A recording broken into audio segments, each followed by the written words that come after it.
And was this the dream when you guys got together? Yeah, I guess it was. We obviously all auditioned separately for X Factor, and then we got put together as a group, and we kind of just took it as each experience came. When I saw you guys at the Teen Choice Awards, it was insane.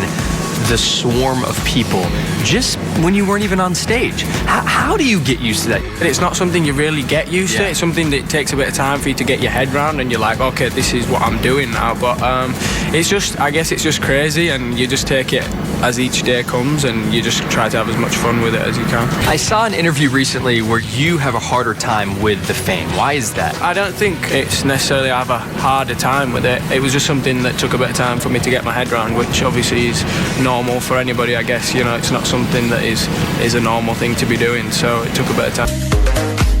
Have you ever been in a room with a celebrity, maybe you're friends with a celebrity, and you say to yourself after the fact, holy cow, like, we're boys now. I have his number, I have her number.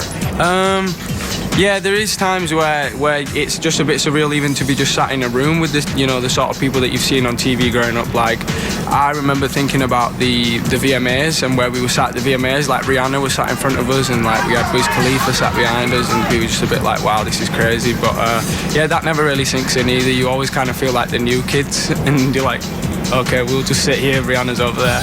I do try to impress her still. Like, I do try to do a bit of exercise. Keeping it tight for his future wife. Zayn popped the question to singer Perry Edwards back in August, and he wants to look just as good as her when they eventually walk down the aisle. I don't want to completely let myself go.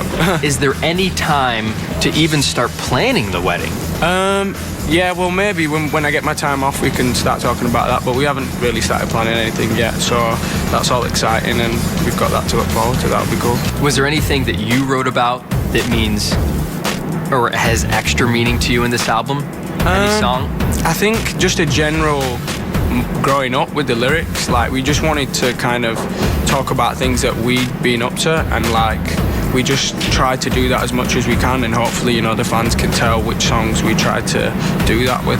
When you're not spending your dinner time with thousands of girls, is that hard to get used to? Not having the screams for a little bit? No, I won't say so. It's sometimes quite refreshing to get a bit of time to just kind of chill and do your own thing. And we like to just do normal things, you know, like when we're backstage, we just play video games and stuff like that. Who's always late? That is probably me. Zayn. Who spends the most time on their hair? I'd say that's probably Louis. Louis has quite a long time on his hair. Louis takes the longest to do. I don't think that's true. I think this is just a vicious rumour that's circling at the moment. Who's the biggest flirt in the group? I'd say Harry. Harry Styles. I feel like everybody's saying Harry. Yeah. Why is that? He likes to flirt. All right, guys, that's going to do it for us right now. Bye, guys.